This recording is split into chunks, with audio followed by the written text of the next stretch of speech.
नमस्कार श्रोताओं, उत्तराखंड मुक्त विश्वविद्यालय के सामुदायिक रेडियो हेलो हल्द्वानी में आपका बहुत स्वागत है। आज हम गांधी इंटर कॉलेज हल्द्वानी में इस वक्त मौजूद हैं। हमारे साथ आरजे रजत, आरजे प्रियंका। रजत, कैसा लग रहा है आपको यहाँ पे आके? बहुत अच्छा लग रहा है। हमारे साथ बेलवाल सर हैं, तो हमको पुराने हल्द्वानी के पुराने किस्से बता रहे हैं। तो स्कूल के प्रधानाचार्य जी हमारे साथ इस वक्त मौजूद हैं, NC आर्या जी। सर, आपका बहुत बहुत स्वागत है हेलो हल्द्वानी के स्टूडियो में, रेडियो में। धन्यवाद आपका। सभी श्रोताओं का जो है मैं धन्यवाद जो है करता हूँ। आप जो आए, हमें भी खुशी है। तो हमारा विद्यालय भी आपसे जो है जुड़ेगा, यहाँ के छात्रों का भविष्य भी आगे जो है उज्जवल होगा। तो जिस समय मैं यहाँ आया उस समय ये विद्यालय की परिस्थिति बहुत बदली हुई है आज। तो 2 नवंबर 1996 में मेरी नियुक्ति हुई यहाँ। उस समय हमने यहाँ देखा केवल इंटरमीडिएट में आर्ट साइड लड़के बड़े बड़े थे। ये पूरा जो है फील्ड विद्यालय का है और किनारे जो है ये बाउंड्री वॉल नहीं, तो लड़के इधर उधर आते थे। जैसे कि बेलवाल जी ने कहा कि ये जो है फॉरेस्ट की जो है सड़क थी, केवल जहाँ पर FTI को जाते हैं सुशीला तिवारी चौरासी, इधर यहाँ से जो है लोग जो है लड़के भी थे उसमें, और बाहर के मंडी वाले भी लोग जो है ट्रक में चढ़ जाते थे, सामान इधर से जो है इधर उधर फेंकते थे। और यहाँ पर आपका मेडिकल कॉलेज जहाँ है वहाँ वो भग जाते थे। वहाँ जैसे फल की टोकरी ली, वहाँ जो है खाया उन्होंने, पेप्सी एप्सी कोई भी सामान। एक बार तो मैंने अपने आँखों से यहाँ पर गेहूं की बोरी जो है गिराते हुए देखा। वह जो है 3 घंटे तक हमारे कॉलेज के गेट के पास जो है पड़ी रही, लेकिन किसी ने नहीं उठाया। क्यों नहीं उठाया? क्योंकि जो है डर थी कि उन्होंने सोचा कि कॉलेज वाले देख रहे हैं। तो उससे आगे जाके गए तो 2 बोरे जो है लौकी के जो है मिले। लौकी इस प्रकार से यहाँ जो है गाड़ी यूँ चलती थी, यूँ यूँ यूँ यूँ ऐसे ट्रक काफ़ी जो है उसमें जो है मंडी से जो है कुछ ऐसे अराजक तत्व जो है सामान को उतार लेते थे। उसमें लोग बहुत कम चलते थे। संवेदनशील एरिया है, शीशम बाग वाला क्षेत्र हुआ है फॉरेस्ट का। धीरे धीरे इसमें बहुत बदलाव हो गया। महात्मा गांधी में जो है बहुत परिवर्तन आज हम देख रहे हैं उस समय से। तो स्ट्रेंथ जो है बच्चों की बढ़ रही है या घट रही है? बच्चों की स्ट्रेंथ बढ़ रही है, पहले की अपेक्षा बहुत बढ़ गई। जिसमें हम आए 350 छात्र थे उसमें, आज 650 हैं। 700 भी हुई हमारे बीच में, क्योंकि कोरोना काल बीच में आया, इसलिए जो है स्ट्रेंथ जरा कम रही और अब बढ़ती जा रही है। स्ट्रेंथ जो है काफ़ी होगी उस समय से। सर, अभी क्या कर रहे हैं बच्चों की बेहतरी के लिए? अच्छा पढ़ाई उनको हो, अच्छे करियर के ऑप्शन मिलें, और इस वक्त क्या चुनौतियां स्कूल के लिए बनी हुई हैं? स्कूल के लिए चुनौतियाँ क्या है कि हमारा उद्देश्य है कि अच्छी जो है शिक्षा प्रदान करना। हम जो है छात्रों को अच्छी शिक्षा दें। और वर्तमान समय में हमारे यहाँ B.Ed ट्रेनिंग के जो है छात्र भी आए, वो भी बहुत अधिक मेहनत करके छात्रों को पढ़ा रहे। हम भी छात्रों को पढ़ाते हैं, उनके फ्यूचर को संवारते हैं।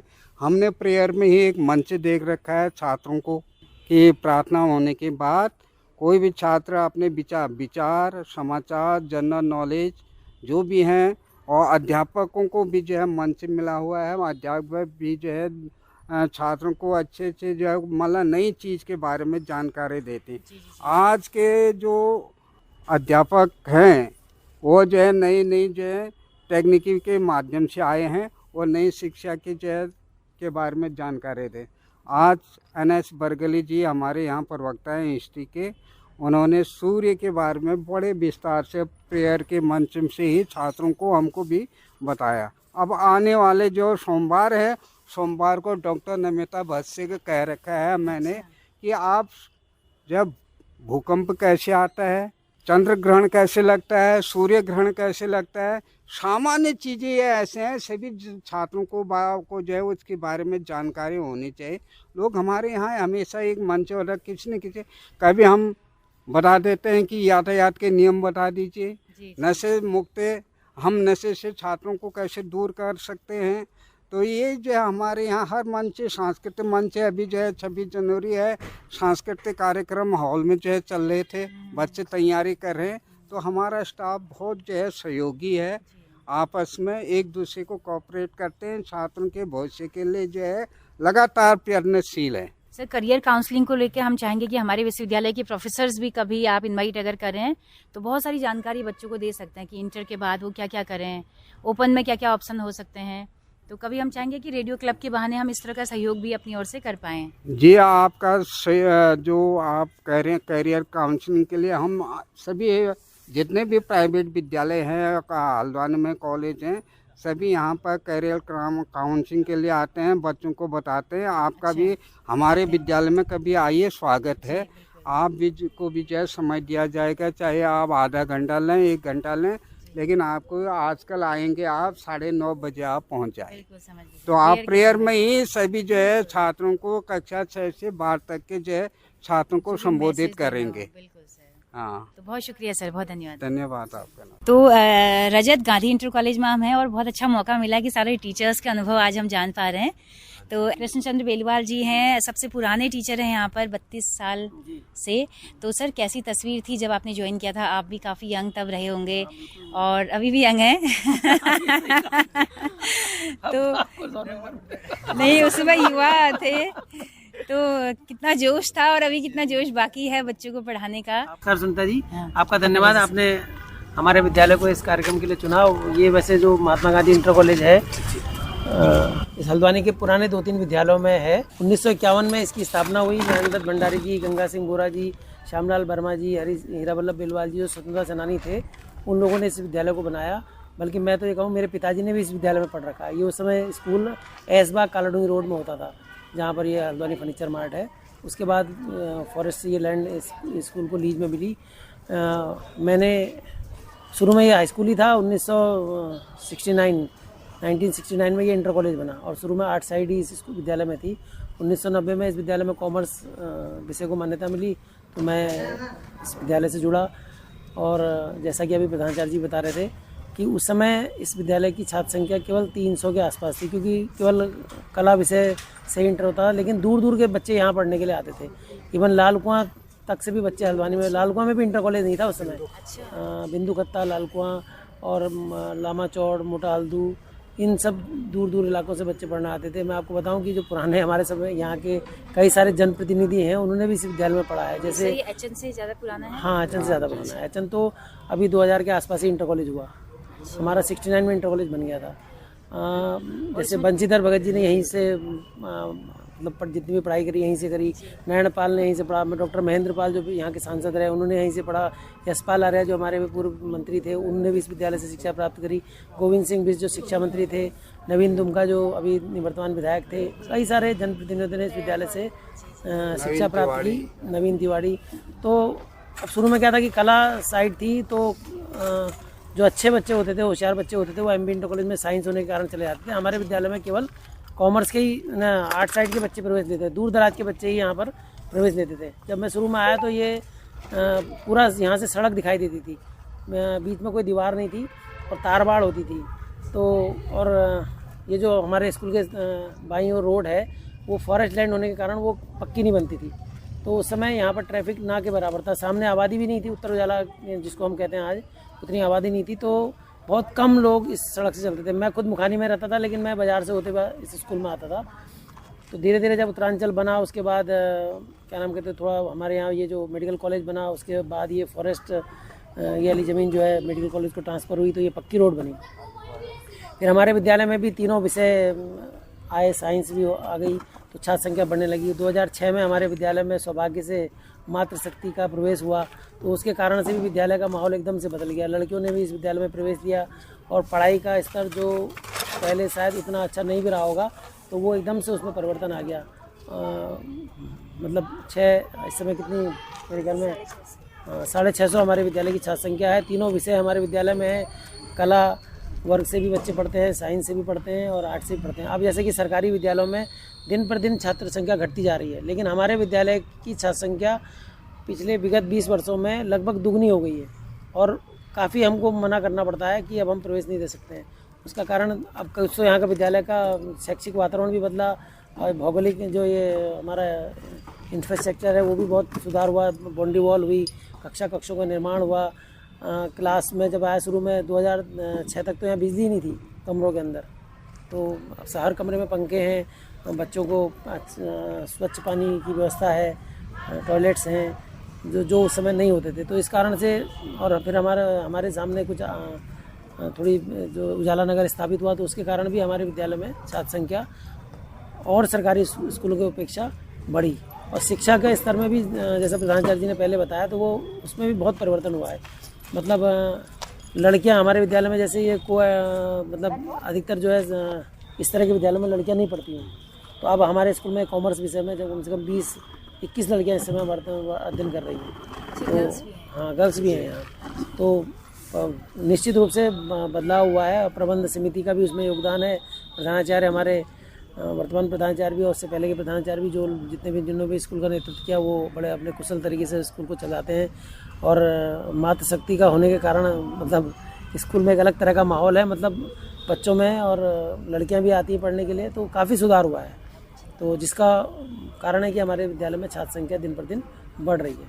अच्छा सर, पहले सिर्फ बॉयज़ स्कूल था? हाँ बिल्कुल, 2009 में पहली बार यहाँ लड़कियों को प्रवेश मिला, वो क्योंकि कॉमर्स विषय में किसी भी सरकारी स्कूल में कॉमर्स में पढ़ने की यहाँ आसपास सुविधा नहीं थी। सब पब्लिक स्कूलों में कॉमर्स पढ़ सकती थी।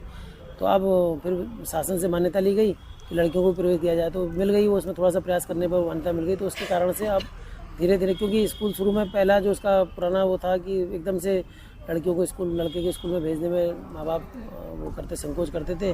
फिर हमारे विद्यालय में जब महिला टीचर आई तो उससे देख करके और फिर उन्होंने भी उसको मोटिवेट किया।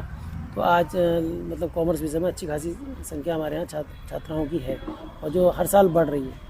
बहुत शुक्रिया सर, बहुत शुक्रिया, इतनी अच्छी जानकारी आपने दी। तो लगातार हम लोग बातचीत करते रहेंगे जी। तो रश्मि राज खेड़ा जी हमारे साथ हैं, इंग्लिश यहाँ पर पढ़ाती हैं। मैम कितने सालों से आप हैं? मैं 2006 से हूँ, 2006। जी जी जी, कैसा लगता है मैम बच्चों को पढ़ाते हुए? और बहुत अच्छा लगता है। हमारा जो उद्देश्य है बच्चे का कि उसका अच्छा जीवन हो, एक सक्सेसफुल व्यक्ति बने, जीवन में एक अच्छा नागरिक बने, तो उसके लिए हम लोग सभी प्रयासरत हैं। जी जी जी। तो दोस्तों, छुट्टी की घंटी शायद बज चुकी है ना? छुट्टी की है ना सर? जी जी। अच्छा, तो बड़ा अच्छा लग रहा है, स्कूली दिन याद आ रहे हैं। रजत है ना? मेरा नाम आशा पाठक है जी। मैं यहाँ पे पॉलिटिकल साइंस पढ़ाती हूँ बच्चों को। जी। मैम कितने सालों से हैं? मैं 2006 से हैं मैम। हम अच्छा, 6 से हैं। हाँ जी। मैम कैसा लग रहा है, रेडियो की टीम आज आई है और आपके बच्चों को भी मौका मिलेगा रेडियो में बोलने का? जी जी जी, बहुत अच्छा लगा मैम, ये आप लोगों का बहुत अच्छा प्रयास है और धन्यवाद आपको। ओके, बाकी एक बार हम सब टीचर्स का तारुफ हो जाए हमारी रेडियो टीम से। जी जी। मेरा नाम राजपाल सिंह है और मैं 15 जुलाई 2006 से यहाँ सेवारत हूँ। यहाँ उस समय मैंने महसूस किया है कि जब हम यहाँ पर आए थे तो छात्र संख्या बहुत कम थी, लेकिन हमने ये महसूस किया कि जब हम आए हैं तो यहाँ निश्चित रूप से जो है छात्रों की संख्या दोगुनी हो गई है। और नया स्टाफ जो है बच्चों के लिए काफ़ी मेहनत करता है। हमारे विद्यालय में जो है सौंदर्यकरण में भी प्रयास जारी हैं। आप देख सकते हैं यहाँ पर ये सौंदर्यकरण के लिए बिल्कुल बिल्कुल बिल्कुल। सर आप क्या पढ़ाते हैं? मैं सामान्य विषय पढ़ाता हूँ। ओके ओके ओके, बहुत शुक्रिया सर, लगातार हम आपसे मिलते रहेंगे। Thank you ma'am. मैम आपका परिचय? हाँ, मैं चंद्रप्रभा जोशी, यहाँ पे महात्मा गांधी इंटर कॉलेज में अर्थशास्त्र की प्रवक्ता हूँ मैम। मैं आपका परिचय मैम? मैम हम रेडियो से हैं, उत्तराखंड मुक्त विश्वविद्यालय का सामुदायिक रेडियो चलता है हेलो हल्द्वानी। ओके। तो रेडियो क्लब हम चाह रहे हैं कि आपके बच्चों के बीच बने, तो यहाँ के बच्चों को भी मौका मिलेगा रेडियो में बोलने का, कम्युनिकेशन स्किल सीखने का। ओके। तो सर से परमिशन मिली है, तो आज हम इसी सिलसिले में आए हैं। ठीक है मैम, ये तो बहुत ही अच्छा सर। बाकी आप लोग भी रेडियो में कुछ न कुछ बोलते रहेंगे इस बहाने। ओके, ये तो हमारे लिए बहुत ही अच्छी अपॉर्चुनिटी है मैम जी। हम चाहेंगे, हमारा यहाँ का माहौल वैसे काफी सौहार्दपूर्ण है। जी जी जी। मैम आपका परिचय? मैं प्रियंका वर्मा। जी मैम, क्या पढ़ाते हैं? मैं इंग्लिश पढ़ाती हूँ यहाँ पर। ओके। और मुझे रेडियो जॉकी बनने का बहुत शौक है। ओह क्या बात है मैम। मैं चाहती थी अपना एक रेडियो स्टेशन खोलना, क्या बात है। लेकिन उसका तो मैम सेटअप इसे लगाना आप नहीं बहुत महंगा समझिए। है ना। अच्छा। उसका सेटअप बहुत महंगा है जी। नहीं, तो मैंने सोचा था कि मैं एक रेडियो। तो मैम मुझे लगता है कि ये शौक आप यहाँ से पूरा कर सकते हैं, क्योंकि आपके बिल्कुल पड़ोस में ये रेडियो है। कहाँ पर? और यहाँ पे ये उत्तराखंड ओपन यूनिवर्सिटी हाँ, ट्रांसपोर्ट नगर में। हाँ, वो मुझे पता है, वो मैंने सब पता कर रखा उसके बारे में। अच्छा, तो आप कभी मैम जरूर आइए मैं बहुत स्टूडियो में। इंटरेस्टेड हूँ रेडियो स्टेशन खोलने के। ओके, तो अब तो और अच्छा है कि आपके यहाँ रेडियो क्लब बन गया, तो एटलीस्ट इस बहाने आप कुछ न कुछ बोलते रहेंगे। आप जब अपना खोलेंगे तो उसके लिए आपका प्रैक्टिस, उसके लिए पैसा भी बहुत चाहिए ना, तो प्रैक्टिस पैसा है नहीं। जी जी जी। उसके लिए बहुत बड़ा सेटअप है, लेकिन मेरे को बहुत इंटरेस्ट है रेडियो जॉकी बनने का और लोगों से बात करने का। जी okay ma'am, thank you. Okay. हाँ, हेलो हल्द्वानी के सभी श्रोताओं को नमस्कार। मैं राजन कुमार, महात्मा गांधी इंटर कॉलेज में हिंदी का लेक्चरर हूँ और मैं हिंदी यहाँ पढ़ाता हूँ। और जब हम लोग की ज्वाइनिंग 4 जनवरी 2017 को हुई और यहाँ पर जितने भी सर पुराने शिक्षक लोग हैं, मैडम लोग हैं, सबने बड़ा सपोर्ट किया। बड़ा अच्छा लगा, हम लोग बड़ी मेहनत कर, मैं NSS प्रभारी भी हूँ, ये हम लोगों ने सब ये बच्चों से कराया है और बच्चों ने भी किया है, अच्छा बच्चे सहयोग करते हैं। जी जी जी, चलिए बहुत ज़्यादा। तो सभी श्रोताओं को नमस्कार, मैं डॉक्टर चंद्र प्रकाश उप्रेती यहाँ पर संस्कृत का शिक्षक हूँ और संस्कृत भाषा के क्षेत्र में 2007 से संस्कृत भाषा के लिए हम लोग शिविर भी लगाते हैं और जगह जगह पर लगाते हैं, निःशुल्क शिविर लगाते हैं, आवासीय शिविर भी लगाते हैं। तो यहाँ का माहौल बहुत अच्छा है, बच्चे बहुत अच्छे तरह से संस्कृत के रुचि लेते हैं और धन्यवाद जी। और सर रानीखेत डिग्री कॉलेज में पहले आप सर पढ़ा चुके हैं ना, तो बहुत अच्छी बात है कि आप अभी स्कूली बच्चों को शिक्षा दे रहे हैं। इनको शिक्षा देना ज़्यादा कठिन है ना, तो ये ज़्यादा जिम्मेदारी का काम है जी। और इसमें थोड़ा सा ये है कि बच्चों को कॉपी देखना, ये देखना अच्छे से, उनको देखना कौन लिख रहा है कौन लिख रहा है, ये थोड़ा सा एक और सावधानी से काम होता था, तो इसलिए थोड़ा सा चुनौतीपूर्ण है जी। हेलो नमस्कार, मेरा नाम कृष्ण कुमार है, मैं सहायक अध्यापक अंग्रेजी महात्मा गांधी इंटर कॉलेज में इस पद पर तैनात हूँ। सर कितना सीख पा रहे हैं बच्चे अंग्रेजी? एक जो खौफ है उसको आप दूर कर पाए हैं?